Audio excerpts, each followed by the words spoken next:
And welcome back, ladies and gentlemen, to day 2 of the North American Challenger League qualifiers. This is the fourth, quote, play day for these teams. Tonight, I am joined with a little bit different of a broadcast team.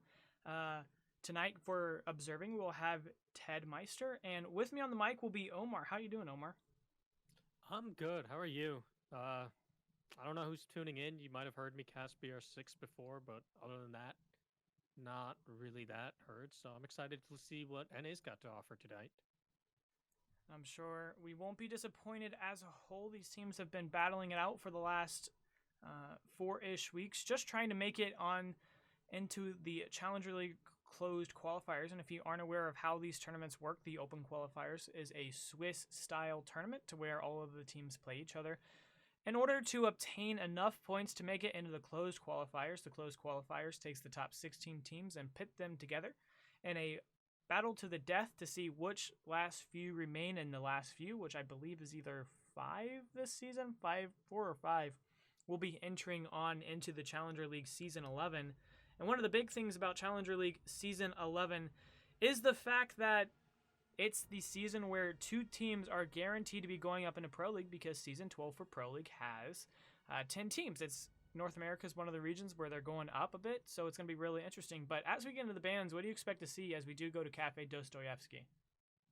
I mean, Cafe is typically a map where the bands are either going to be Thatcher related to try and just hold on to walls like the bakery wall or the upstairs cocktail bars. Capitao is also a very common attacker band, and defense just cycles between 3 operators for the most part. And there's that first Thatcher band coming out from the budget Fraggers, and I expect to see something like a Capitao. Maybe something crazy if PowerHaus has some sort of strategy in mind, but I'd expect the Capitao most likely. Yeah, Capitao is one of those operators that ever since he was buffed, he has been very scary. The radius on his weapon has been increased, so it's pretty much a complete rotation killer because you can't get through it without losing at least half of your HP. And so it is very daunting for the attackers to get through those fire bolts. But on the defender or the defensive side, I do expect to see a Mira or an Echo band. Mira, of course, being the first one to come out. So far, no real surprises, and I think for the rest of them, they're not going to be too crazy either. Yeah, I mean, if there's anything crazy, it'll probably just be something like a Valk or a Pulse here, if it's not the Echo Maestro. And that's kind of what happens when you're in something like the CL Quals as opposed to Pro League and you're up against 2 teams that don't know each other well. It's really hard to target ban, so most of your things are just going to be based around defaults, or if you have some specific strat and you want to ban out something that hard counters it, like maybe a Buck, but that's not so much an issue on Cafe in particular. Yeah, and one of the things that is pretty interesting of the list you gave in terms of which operators would ban is they were all really Intel related. The Echo, Maestro, Valkyrie, and Pulse are pretty much just used for the utility. And the utility is one where you either have a cam or for Pulse's sake, you do have the scanner that sees the heartbeats through the floor. Yeah, it's all a utility game nowadays for both sides, and on defense, that's very much an intel aspect. That's why Mira, Echo, Maestro, those are things that get banned. And on attack, it's what utility do you have that you can put onto the site to try and give you an advantage when you're going for an execute. And that's the reason Capitao is so insanely strong. He doesn't get caught by Jaeger. Wamai's not in play yet in Pro League, and even when he does come, I don't imagine that would hurt Capitao's pick rate that much just because of how much utility he brings between his 4 crossbow bolts and then the ability to bring something like stun grenades or a claymore. Whatever your team really needs, he can flex into either role. Just a very, very strong execute-related operator and why he's the most commonly banned. Yes, and those were very good points. But we are going to be going to Bar as our first site. Of course, Cafes being one of those maps that are generally considered very solid, at least on 2 sites for the defense now that they have revamped it. Of course, earlier we saw that Bakery was a site that was pretty much unwinnable for any defense just due to the fact that it was right next to where the attacker is going to be entering. But now there's a little bit of a buffer between the outside and the actual site. So we see it played a little bit more as Clown appears to be AFK at the moment, which is not really good if you're coming into this very first round of the Challenger League qualifiers. Hey, at least he's on an operator. It doesn't have a ton of setup to do in this case. That was Charismats. A lot of teams will throw them out as the round progresses instead of immediately. It looks like the shield's already down. And this is actually a really strong position to play the Ella. And since she just got that recoil buff, a lot of teams are trying to work her into different strats. Since chokeholds like White Stairs there between her Grismots giving her so much intel and then just the powerhouse of a gun that she has, it's a really strong position. No doubt assisted by the Valkyrie cameras that we saw some of them get set up around the piano, and then there's that pixel shield. And yeah, this is going to be a piano game, at least for this first round for sure. Yeah, and as we see the first pick of this entire matchup coming out in favor of Donkey, that'll be a 5v4 now on the defense side of Budget Fraggers, who is going to be immediately refragged rather by Resolution. So we will be even now, as the good night will be coming out in chat. The NA Classic. And I actually, normally I would say that's just 100% for the defense because they picked the Mav off with the Jaeger, but as you can see, the defense operators, they're not really running any denial for that Valkyrie role, which is why I'm sure they brought the Maverick in the first place to deal with something like, okay, the Bandit, a Mute, since Thatcher's not in place. So since there's nothing for Mav to open up to enable the Thermite to actually get to the walls, and there's not a whole lot the Thermite needs to open up for this site, he's got the top of red, which is the most common position, and then he's probably going to go for either Freezer or just straight into the cocktail bar here from Piano, and nothing's going to obstruct him. So pretty even right now between the two teams, just as far as pure picks go. Yeah, and you brought up a good point on whether or not they're going to be using the counter and or utility to prevent the wall from being open. Of course, that's not there. But what we saw from the lineup is one of relatively frag heavy. We saw the Jaeger and Ella, both operators that are known for their fragging capabilities, and Ella being one of the more like just frag-centric roles, with the utility only being used for so much, whereas Jaeger's ADSs are something that's very important. But we are going to see Ella showing off her new recoil control with getting the pick on a sledge, making the last 30 seconds at an even man count for both of these teams, although the HP favor is going to slightly edge in the favor of PowerHaus, as Clown is not going to get one, he's going to get two, and almost with the third as Kira able to get a pick onto Blanky. And now it's going to be a 1v1 as the Echo has been down. He was at very low HP, but nope. The Ella buff is going to be just a little too much for Kira, and Budget Fraggers are going to be able to secure the first round on Cafe. And I mean, that kind of all fell apart with they had the advantage. They picked off the smoke, they took down the Jaeger, they had the man advantage, and they had piano control. But there was only one guy that was actively holding in piano. He's kind of loosely holding in pixel, so he had a ton of angles to worry about. Not as many as he can play. And the moment the Ella picked him off, you could see everyone else, they were isolated over towards the red stair side, towards New Balcony.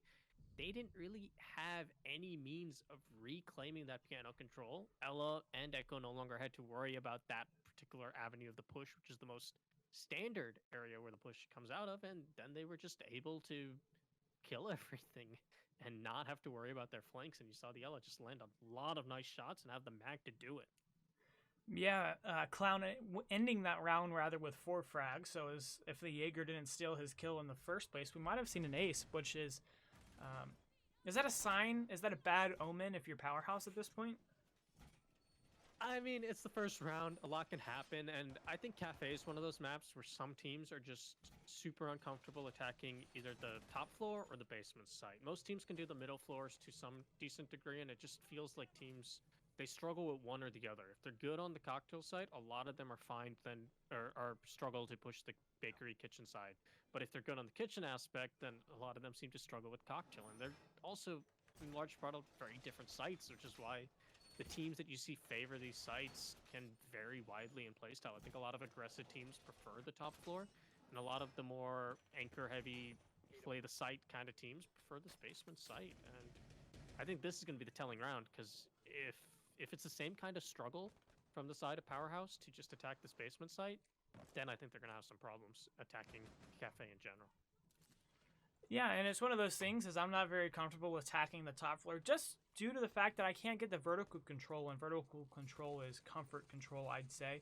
Just because you can be there without really being in danger of being contested. I mean, the only way you get contested if you have vertical control is either through the floor, which looking up and trying to win a gunfight is a little bit harder, I'd say, than looking down and winning a gunfight.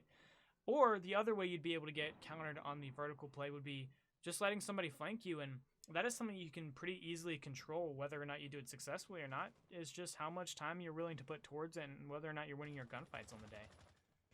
Yeah, and there's just so much intel available to the defense to catch out players that are down below with the Falcon play, the Echo, and the Ella mines.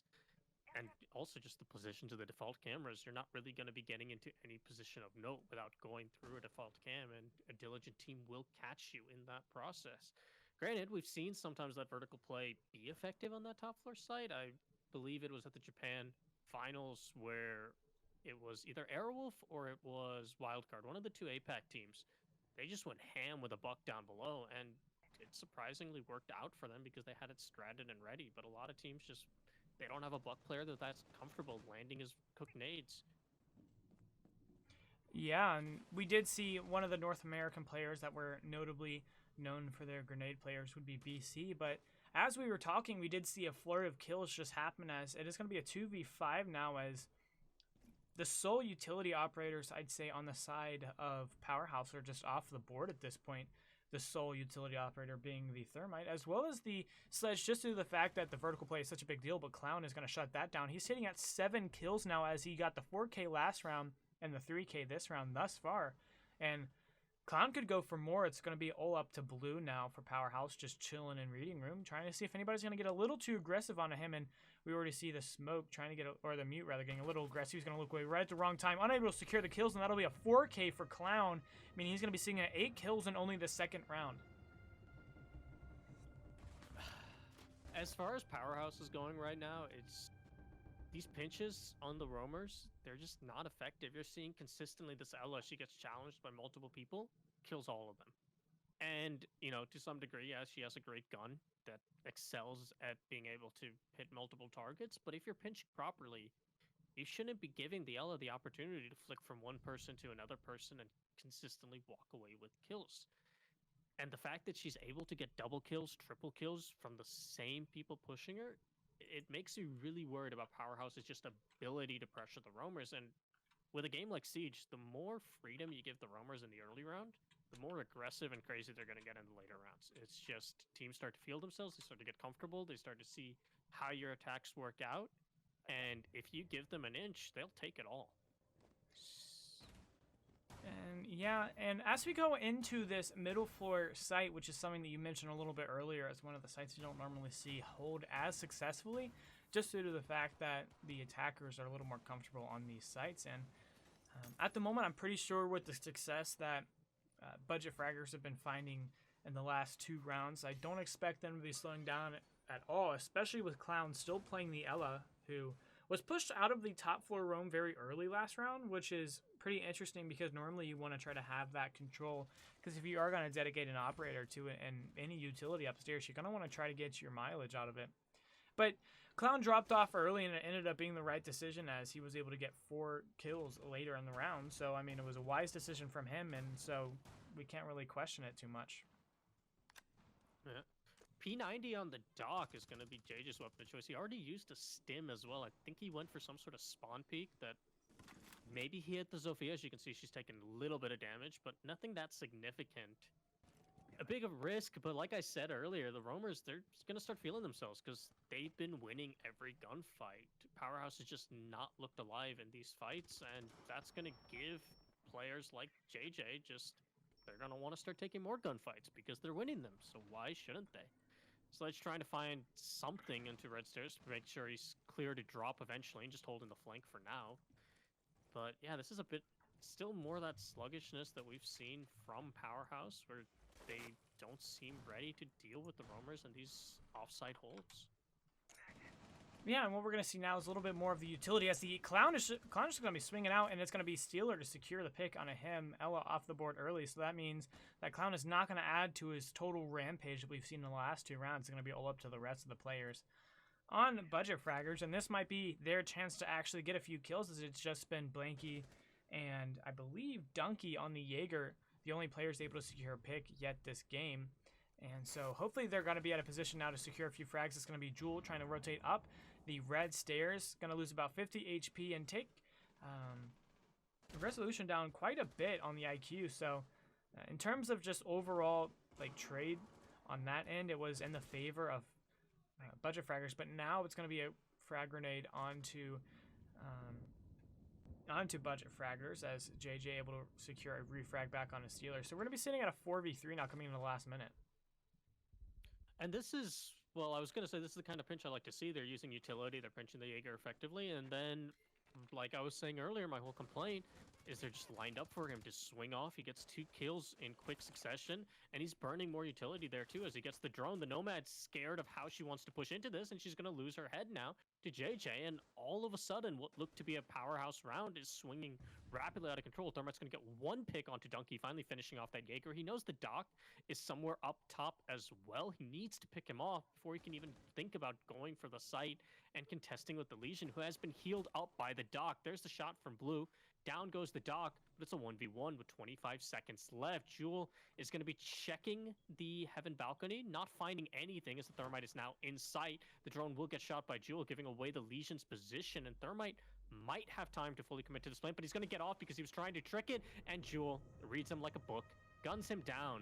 That's 3 rounds in a row for Budget Fraggers.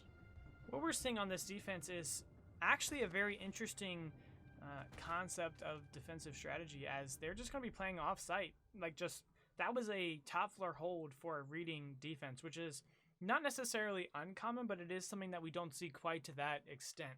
And in terms of frags so far, Donkey's going to be sitting at 3 as Clown, of course, still on 8. Got fragged a little bit early last round, so he wasn't able to do much. And from the side of PowerHaus, we're not really seeing a whole lot, as the Tachanka, Lord Tachanka, is going to be shown out by JJ. I don't expect that to be stuck, in all honesty, but you never know. People can get crazy, but it's that mental game. I mean, you know, love it or hate it, the other team, they're feeling themselves right now. The Fraggers, they're happy, they're feeling themselves. They're going to pull out Tachanka, and it demoralizes and pisses off your opponents. Now, whether that's going to be what PowerHaus needs to just storm this round and show them why they should not pick Tachanka, or if it's going to allow them to continue winning, like, there's few things more insulting in this game than losing to a Tachanka in a comp game.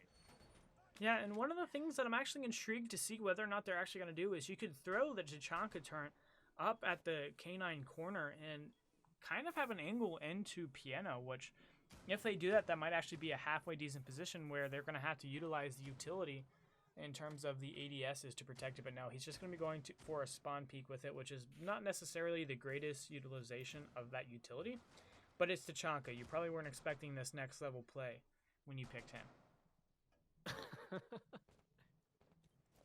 We'll see if he gets anything. It looks like they are at least wary. No one from PowerHaus is throwing their lives away and challenging this.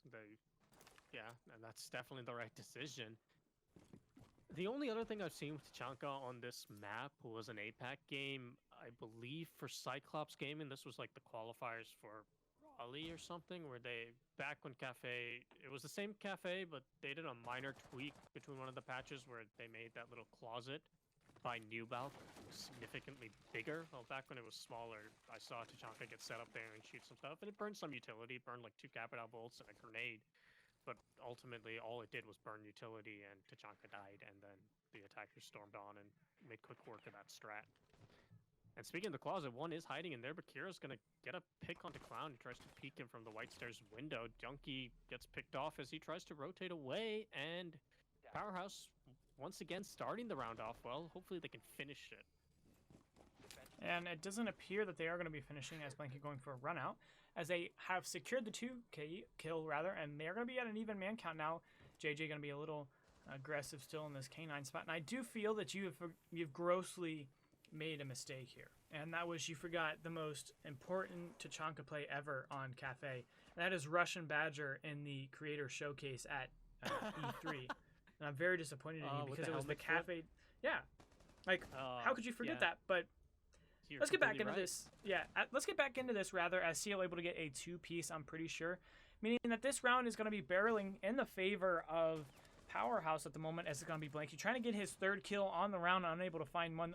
All of the attackers at this point at less than 100 HP, but with 1 minute left, they have plenty of time to work with, isolating this Mozzie and securing the frag, but nothing's going to be happening yet, as Blue's going to be starting to put the diffuser down at what is one of the default spots, but they're not really in a position to counter the defuse, and so it's going to be Maverick now kind of going for the push. Blanky is able to catch out Blue. That is the Thermite off the board, so it's all up to the Maverick and Sledge at this point. They know exactly where he's at. The shot's coming out. He's going to pre-fire into Freezer, but nobody's going to be sitting at that rotate hole. He's going to be rotating around into Cocktail Lounge entrance, and with half the diffuser gone, he's going to have to do something now or never. The shot's revealing his position. He is going to be going to Heaven, or throwing out the C4, not catching anybody, and he is going to be caught out as the Maverick is able to secure the pick, meaning that they will secure their first round in the favor of PowerHaus in the 4th round of this match. And I mean, finally we saw a bit of an effective pinch of the roam game. She saw the Ella get taken out near immediately, and now the Jaeger had no protection from the windows and just got pinched when he tried to rotate out of what was essentially a suicide spot. And yeah, it led to his death. It almost swung back in favor of the Fraggers because the Mozzie was able to land 2 kills. That once again shows that just inability to get the instantaneous refrags that PowerHaus needs. I think that's what they've really struggled with the most, is the coordination and the pinching. And it was nice to see that in a 3-on-1 situation there, finally at the end, they were at least able to take up positions to pinch out the last guy as he came in between the Maverick and the Thermite further back. There was no way the Mozzie was walking in there and picking up a 2-piece. And that's good to see from PowerHaus. I hope they can now translate more of that to the rest of their attacks and try and pull this back, because ultimately a 4-2 or a 3-3 split attacking Cafe, not the end of the world by any means. Anything worse than that, now things are looking dicey. Yeah, if you're doing worse than that, you're not looking very hot, which is a very good point from you, but we did see the Chichanka last round, so we can't quite get an accurate measurement as to what exactly that round would have gone if they had picked one of the default operators. And it's going to be another kitchen hold, which last time secured Clown his second 4K of the match, so hopefully he's able to replicate that success on the Elo. We saw him on the top floor last round, so I do expect him to play that last time. And one of the interesting points was that they really forfeited the top floor really early, and as our wonderful observer Ted Meister was showing us, is they left the hatch into Freezer open, which is not something that we normally see. So one thing I want to point out about that Kaya Charge's placements there on Bakery, it's not the greatest, because you know they're going to pressure up top floor. They have an IQ, and with the changes they made to Kaya expanding his radius, you can actually hide that under one of the ventilation machines at the top of the ceiling, and it'll get the 2 walls and can't be shot from above. Meaning things like the IQ, the sledge, they can't go above and just deal with your Electric Claw, and even Maverick can't just slash away at the wall, find the Electric Claw, shoot it, and then allow Thermite to get in. So did you get that from a little bit Coconut, more? No, actually. Has he put out a video about that? I have no clue. It's just that seems like a very Coconut Bra thing to do. No, I mean, the team that I'm with, we experiment and see where we can place things to not have them exposed. And speaking of exposed, there goes the Vigil as he tries to peek into the sledge, but Sledge has drones, he has players behind him. There was no real way that Jay was winning that gunfight, and he doesn't even land a single bullet in the sledge in the process. Now it's just Clown on this roam all by himself inside a fireplace. He does get droned out, so I hope we see somewhat more of an effective pinch on Clown than we've seen in some of these previous rounds. And you can see Steeler playing the hatch from above, making sure he can't retreat back to fireplace. I believe Clown is still getting constantly droned. They know where he's been isolated to, and yeah, he just falls all the way back down. Bit of a missed opportunity that they're going to catch him on this rotate down to VIP, and there's still a shield in the Ella's back pocket for this situation, I guess. Because I normally can fit ballistic shields in my back pocket as well. That's my normal Tuesdays. But with 1 minute left in the round, oh, sorry, go ahead. I'm really interested to see what you say to that. I was just gonna say, I mean, you know, you get a utility like a deployable shield or barbed wire. I mean, who places that during prep phase, right? It's all about the mid-round adaptations. Who preps during prep phase? What? No, that's not me. me. Siege. I just shoot people. I pew pew well, right? Yeah, this is a gunning game. Save that preparation stuff for Call of Duty or Fortnite. What? Come on, not Rainbow Six. But now with 30 seconds left, we're going to have a 5v4 with the resolution on the IQ very low on HP, and he is going to have the Ella isolated. Clown is able to get one immediately refrag though, but it's going to be dunked to secure a pick on a seal, meaning we're going to be trailing with a 3-3 man count with 17 seconds left though. They're not going to have a whole lot of time for this execute, and Blue with the diffuser is just going to be chilling, waiting for the plant. It is going to be Donkey, though, to be left alone in reception, and Kira doesn't seem to know where he's at, but he don't have time to look for him because Jules going to get a frag on a Blue. That is your diffuser down. And a 2v2 now. And it's not going to be enough time. They just really didn't feel like they wanted to get the diffuser down. So Budget Fraggers will win round 5 and put themselves in a 4-1 round split so far. So here's my thing about that round. And from PowerHaus, it's a lot of this is indecision and poor pinching. Obviously, they should have caught the yellow when she tried to retreat out. You had intel on her. You had players in position. She escaped down white stairs to VIP.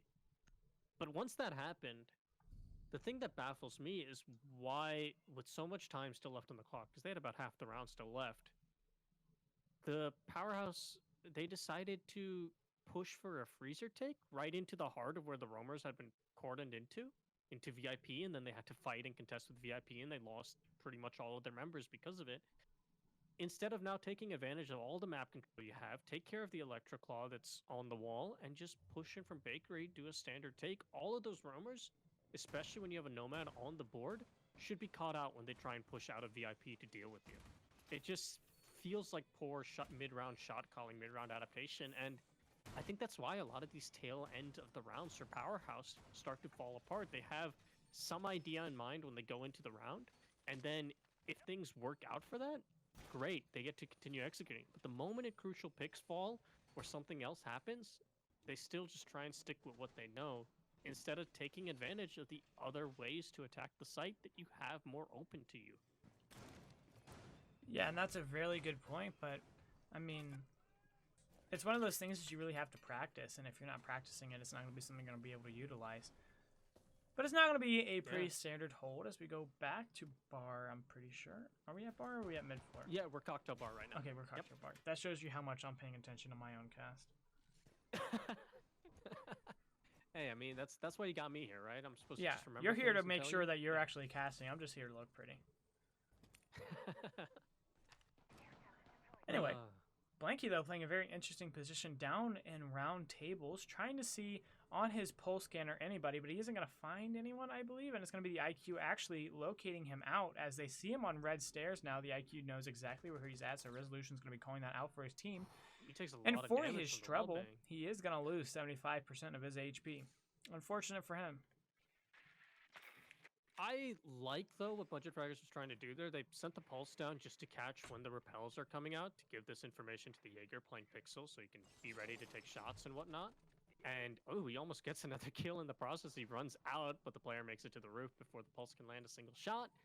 And now they're going to even more know that he's roaming down below on the side of PowerHaus if they weren't already 100% certain of that fact. It's going to take the pulse a bit to rotate back in, but he is still alive. He still has health, and he still has that C4 for a site that you can see for pretty much everything. Utility now being dumped to burn the ADSs so they can take care of the shield and remove the Jaeger from Pixel, and he's just going to fall out of the position. He doesn't want to try and contest this, and Seal unable to get the kill as the Jaeger rotates off. I think he hit a Grismod in the process too, obscuring his aim.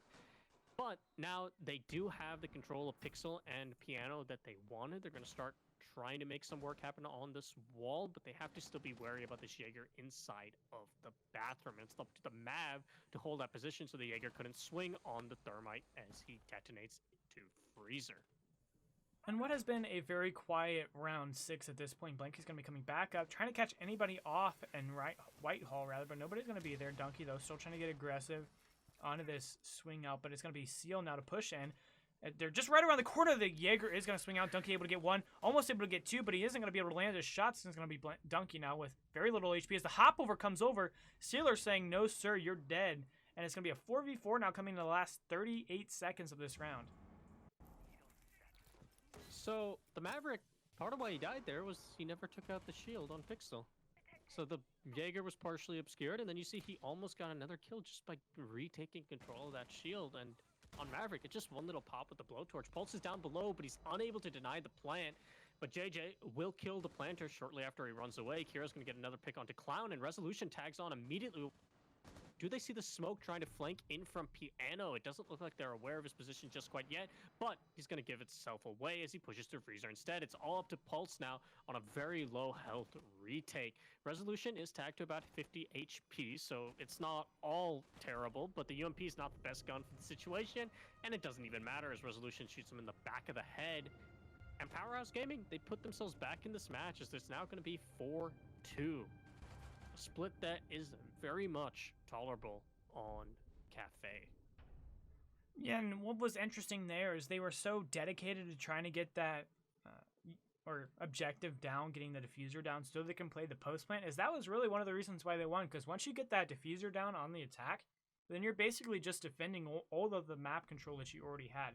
So very well done by them as they were able to achieve their objective and then play passively, making sure that it was budget fraggers who had to play into them. Yeah, and I mean, you point that out, and the only other round that PowerHaus was able to win was because they were able to get the diffuser down. And I think it goes back to my point about so far seeing them as a structured team that, they have a strategy, they try and execute on it. When things go wrong, they struggle to adapt to it. But when things go right, they win the rounds. And a lot of that is because they're very focused on this objective play, and it seems like they are at least somewhat aware of what post-plant positions they need to get into. We did see an early pick in the previous time they were able to plant on Cocktail Balcony, where the player trying to rotate to a post-plant position got picked off, but at that point he gave the intel on where the Mozzie was, and the other two players could handle things pretty comfortably. So on defense, it's even more of an objective-focused game, and that might play really well into what PowerHaus wants to accomplish in this match. Yeah, and what we're going to be seeing here, I just want to talk about the lineups. I know you kind of led me into it, but I do want to talk about the lineups because we are going to see a little bit more of an intel-centric defense on the side of PowerHaus with the Mute, Valkyrie, and Echo, which it's a little bit of the both sides of intel, whereas Mute denies the attackers intel, that's a new word. We're going to use that one instead. Whereas the Valkyrie and Echo are going to be gathering the intel in the favor of PowerHaus, which is really good. But with the IQ, rather, JJ is going to be able to find any of the gadgets that the Valk and Echo put down. So they're going to have to be really careful with where they've put that, because if they're not careful, they'll just lose all of it. And they won't have anything to be able to deny this plant. But it is going to be Clown pushing in the kitchen on the Jackal, using a very different setup, the PDW with the reflex sight, which is not something we normally see. It's one of those guns that is pretty decent. I'm a fan of the PDW, but with the reflex sight, you're kind of eliminating some of your advantages with like being able to hold longer angles and stuff. But it is a player's choice. Is Seal going to be using the C4 a little too early for my liking, but it is only a minute into the round, so maybe they're able to hold this out long enough to where that C4 won't be sorely missed. Can we go back to the smoke real quick? Because he's in an interesting and unique spot. Okay, so you can see they're having him play Cigar. They put 2 shields next to him and an ADS, and basically said, you live in this box, waste all the time you can. That is a very curious to see if this shield works out. This is a new position. It relies a lot on this piano hold being successful, because if he loses piano, I mean, the smoke's dead, right? There's nothing you can do if you're trapped in a box like that, and it just comes down to wasting time. And putting your smoke in a box? Bold and daring. Donkey's going to get one onto Seal as the Mute tries to go for a jump out or a run out somewhere. I'm not entirely sure where. I'm guessing he probably tried to jump out the west windows. But that's going to be some of the coverage that Steeler had gone. And he's already used up 2 gas canisters. The shield thankfully doesn't get destroyed, and that gives him a pick now onto the Zofia. But he knows there's 2 other players, and he misses his smoke canister. He's not really going to be able to retrieve that safely, and he's going to pay for it with his life. One missed throw, and he goes down, but Blue is there to support him. This is that piano hold I was talking about that's so intrinsic on the smoke even being able to do anything. And that pick from Blue means that it's still going to be a 3v3. 36 seconds left in the round. No C4s available because the Valk used it for the deployable shield, and Mute's already dead. So it's all up to the Echo as far as plant denial goes, but there is still also a Jaeger in play that could potentially come in for some sort of flank. Sledge isn't going to be able to get the opportunity onto the Valk, and the Echo just spamming with the Yokai blast as Blue takes advantage and kills Jewel. Jaeger coming straight through the smoke. He had some pings on the Jackal's position thanks to the Yokai, showing just how powerful it is and why IQ should have removed it. She'll remove Echo instead with a nice headshot. But now there's only 4 seconds left. She has to plant. There's 2 defenders that she has to deal with, and diffuses all the way across the room. There's no chance, and PowerHaus will win on time. And that is the second out of time that we've seen in this matchup, which is very rare at this level of play, because we normally see teams that are very set up for their pushes, and I do want to highlight Clown, but this time it's not quite as stellar as we saw last time. PowerHaus has really been able to shut him down, meaning that he's only secured 1 kill since round 2, and it is round 8. So PowerHaus has really read into what Clown was trying to do and was very effective in shutting them down, which is unfortunate because that was a very vital part of the defense half, and I'm pretty sure it's going to be a pretty crucial part of their attacking half on the side of budget fraggers. Yeah, I mean, the man picked up 4 kills in 2 rounds in a row just because they couldn't pinch him effectively. And we saw PowerHaus get a little bit better at pinching the roamers towards the tails end of the round. Now, they did win 2 out of the other rounds in the second half of their attacks there. And a lot of that came down to finally figuring out how they wanted to pinch, at least for the cocktail site. A lot of times, otherwise, on these lower sites, you know, they let a roamer slip away and they paid for it, and it just wasn't Clown the one in position to get the frags. And I want to see if he has more success on the Buck than he did trying to enter with the Jackal. And those smoke grenades also were fairly ineffective, as there's, you know, when you throw out utility like smokes, you want to smoke the opponent's vision, not your own. And as we could see, thanks to the pings coming out from the Yokai and how they had no intel on the Jaeger pushing through, they smoked their own vision and not the Jaeger off. So hopefully with something like the Buck applying that vertical pressure, and you know, some players just prefer the higher fire rate gun that he has compared to the controllability of Jackal, that might let him regain some of that magic he had before. I really like that Sophia has managed to sneak her drone in and catch the Doc out here in Closet, and Seal just making the punch holes. Those are old school, because nowadays it's all about the bullet hole peaks that you either love or you hate. I don't know. I'm not at a level in my play because I play just about as what you would expect a caster to be able to play at, to where nobody else uses bullet holes. But I know what they are, so I use them. So I love them because I never have to deal with them. But they do. No one drones in ranked. That's the best part. Yeah, that's what happens when you're in silver. Yeah. They probably don't even know what a drone is. Well, why do you think I started coaching for a team? Now they can carry me, and yeah, I don't have to right. be silver anymore. That's why I was a coach. I couldn't play. Exactly. Yeah, that's big IQ plays. That's really the tryout to be a coach, is whether or not you have a high enough IQ to know that you're not good enough to play, so you just coach. That's exactly. the true No test. ego problems if you know you suck. You won't try to snake players out of a spot if you can't play enough, or you can't play well enough to take their spot. Anyway. Ooh, are we allowed to say that stuff in a It's official tough. cast? No, I love him because he's really smart. Like, I've heard like his analysis, and he's really smart. I just don't understand why this scene has turned on him so much. But when there's a meme that quality, you have to get in on it. It's always a bandwagon. I still remember with the case of Para when Orgulus had that whole like falling out, and Para and Hungry both left the team. Yeah. For like a solid 2 weeks, everyone on Reddit hated Orgulus, and now 90% of them don't even remember who Para is, and they love the Market Boys because they won some events without Para in play, and they made it to a Pro League Finals. Clown managed to get a nice pick now with the vertical control. We saw that they had mining control almost just about a minute into the match, which is something the PowerHaus struggled to establish all game, and that verticality paying dividends for the budget fraggers right now. Sophia's going to be taking advantage now of the walls that Thermite has managed to open. He's gotten both of the important walls in the bakery side opened, and Donkey's going to get a kill off of that onto Resolution. You've lost your smoke, you lost your echo, you lost your Jaeger. One of them's a roamer, the other two are your most important site backbones, and it doesn't get any better. In fact, it just ends as Budget Fraggers picks up the final 2 kills to end the round. And the kitchen site not looking nearly as effective as the cocktail site for the side of PowerHaus.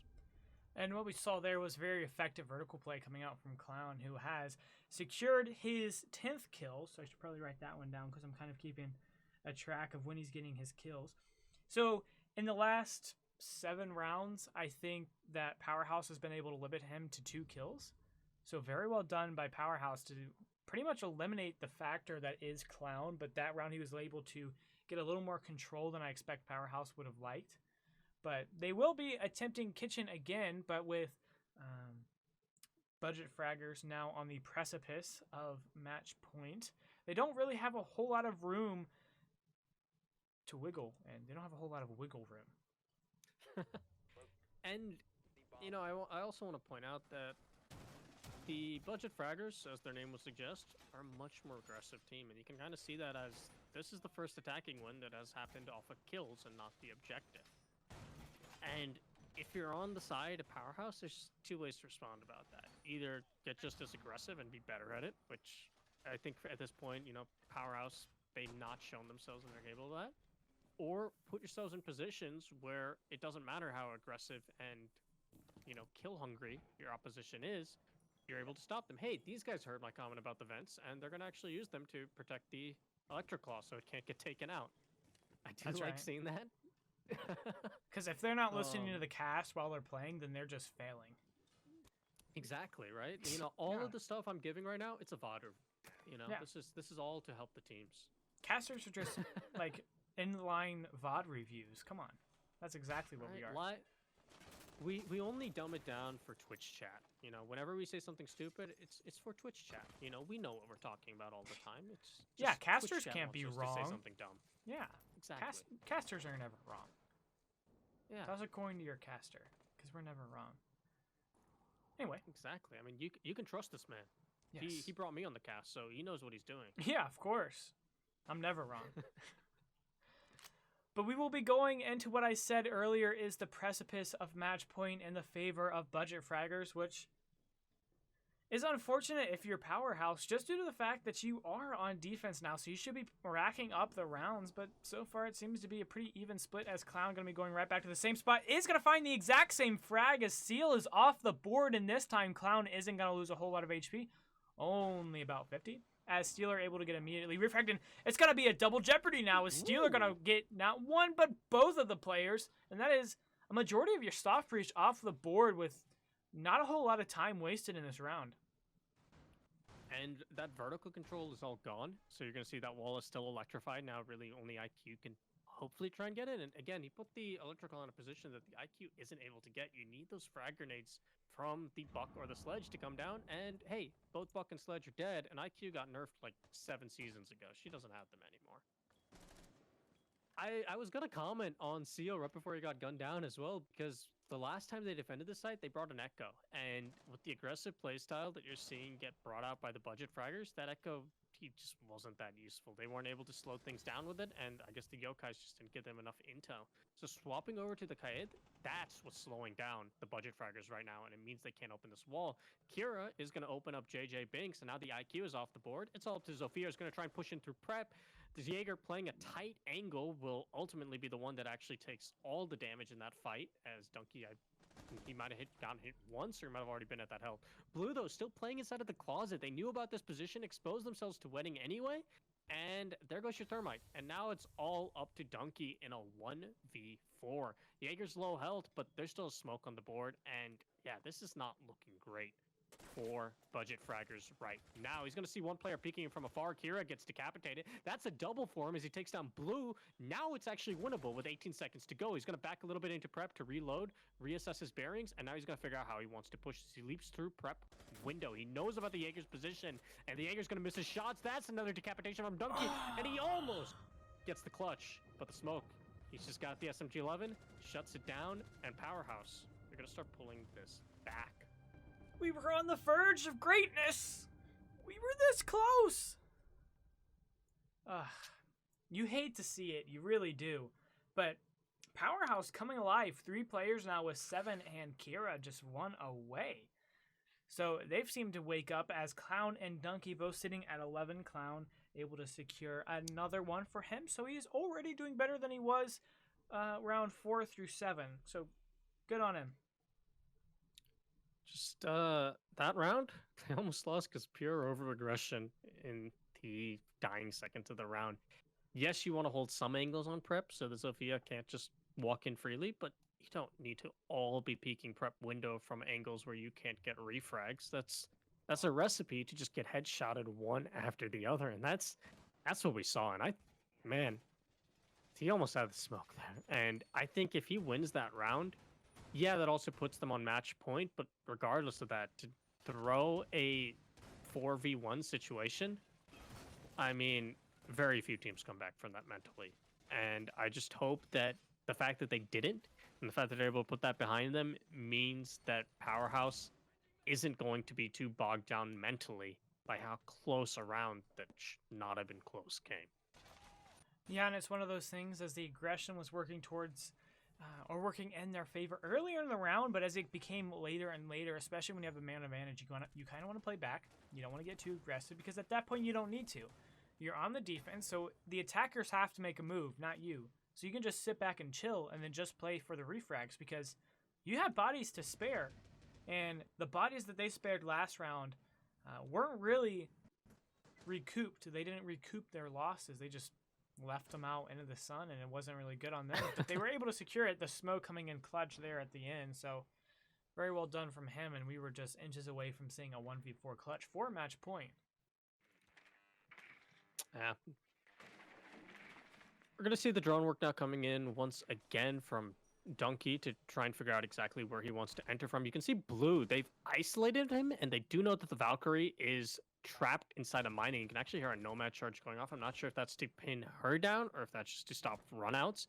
But the Nomad being on this fireplace window means the Valkyrie has very little options to try and rotate out. As you can see, other members now from Budget Fraggers pinning him in, and his cover and resolution gets taken down by Donkey. This is the worst position to be in as a roamer because you have no support, and now you're dead, as Donkey will take him down. Got a little close there, but ultimately the Zofia was the better shot in that engagement, and I'm sure she had some teammate around to try and get a refrag if she failed that heads-up gunfight. This is going to be putting the Budget Fraggers in a great position, especially as the nade downs Kira. No ADSs in position to help him, or they got all burned out. And it's going to be really hard for the smoke to try and recover this. He spots out one player on Master, but the sledgehammer comes in time and kills his teammate because he couldn't land the shot.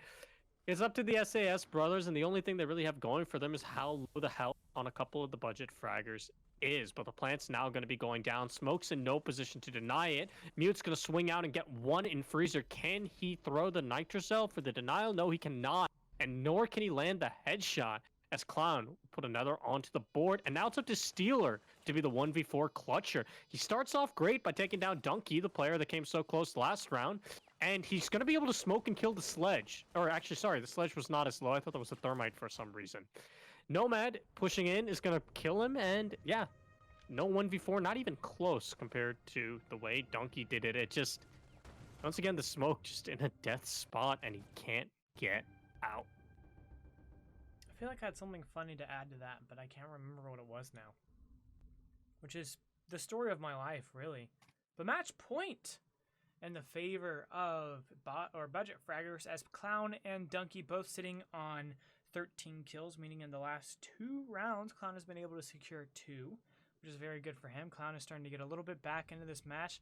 And one of the things that I do really want to mention, and I really want to emphasize this because it was really well done from Budget Fraggers, is they read into what the roam was and then isolated it early. And once you have it isolated, they were able to get 1 kill, then the second kill, the Valkyrie and Jaeger off the board, meaning that they had full control over the rest of the map, meaning they could do whatever they want in terms of being able to execute onto the site. So very well done from them, as they read exactly into what they needed to do and then executed almost flawlessly. And it was insanely fast. I mean, less than half the round had expired, and the defense is down both their roamers, including one of their C4s from down below that could potentially deny the plant, or at least stalled it out and forced the thermite out of position. And if PowerHaus decides to go for a similar roam, I think at this point they have to realize that the team they're up against is just too good at pinching you for trying to play in something like mining. Even if you have a Jaeger trying to support you, they're going to have to try and roam somewhere else or loosen up a bit, because if that Valkyrie gets isolated into a singular room once again, the way we just saw, man, it's going to be even harder. Now the Clown's on Twitch, and they brought the Jackal back for this push. I mean, that's just more dangerous guns coming your way. And also, Jackal, no slouch when it comes to the roam clear, and that's why he's banned in pretty much every single ranked game these days. That's sad, because Jackal would be my attacking main if we were allowed to use him. It's very sad, because I do really like his guns. He has a really nice lineup of weapons, very easy to control. And if you're a silver like me, you need guns that aren't really hard to use, which is a little ironic, because I really like Buck. And Buck's one of the guns that are a little bit more tricky to be able to utilize to its full effectiveness. Hey, but fast fire rate, you hit the head, they die. And also does a lot of damage per shot. So, you know, Yeah, it does. it works, it works. It also has a shotgun. And I mean, the thing about Jackal, and sometimes I hate saying this because it is basically a pun, even if it's unintentional, but he is a jack of all trades. just straight up. He gets the shotgun for soft destruction. He gets smoke canisters to be able to block out sight lines and go for the execute. He gets the gadget that's great for giving him intel. And like you said, he has really, really good guns. We encourage puns here. Don't even worry about it. Yeah, but it's such an old one. Like, if it was something new, sure. But I feel like everyone has heard Jackal of all If you can get another one, like that's good stuff. Try to get a second one before the end of the broadcast tonight, and then you're allowed to come back. Because that's the requirement. I mean, there's the easy ones, like just the clowning around of clown. But I don't that is go a good for one. something I didn't like even think about that. Yeah. All right, you're allowed back now. And I You don't even mean, have to work Twitch at it. chat has been on your resolution this whole game, and maybe that's down to the players. So, Yeah. hey, Yeah, that's good stuff. I like that. Anyway, we will be at 1 minute left in a round, which has been a deceivingly quiet round, as all 5 members are still going to be up, and well, as the only HP really taken of any substance is going to be the Sophia, as she rushes in to Cigar and almost sees the mute on rotation, but isn't actually going to be able to catch them now, as the smoke going to get droned out. Playing in Cigar as the Jackal starting to push into Piano, is able to get one on the blue, and that'll be the Valkyrie off the board as the first smoke canister coming out at 30 seconds. But he's going to be able to just rotate around. He's going to pre-fire, is going to catch out. No, wait, what just happened? The frag off screen confused me, and then the smoke decides that he just wants to yeet his way out and tries to hug the, I believe that was Zofia, but now it's going to be all up to resolution in the 1v4 for the game win, or not the game win, but to allow them to keep playing this game. But it is going to be Budget Fraggers who are going to be securing the first match of Playday 2 in the 5th Challenger League qualifiers, if you can keep track of all those numbers. Cash was yesterday. Omar, do you have anything to say about that match before we throw it a break? I mean, if you put your smoke in suicide spots, he's going to have to commit suicide to leave when his teammates die. And that's what we saw happen there in that final round, as you saw the Valkyrie got picked off. Well, there's your piano coverage gone. Mute's trying to deal with people pushing him from the balcony and the red stairs. And I mean, at that point, Smoke he's like, okay, I got to make a play. I'm going to die. And then he does die. So, hey, you get what you've made, I guess. Alrighty, so the next matchup will be at 8:30 Eastern, which is in about 25 minutes. We will throw it a break with some music until then. Go get some water, take a break. I'll get another match. I'll get a good one. I know Bra was a recommendation I got earlier in the match, but until then, I have been Intrinsic, and I was joined tonight by Omar with Ted Meister on the observation. So, loving them. They're doing great, and I'll see you in a little bit.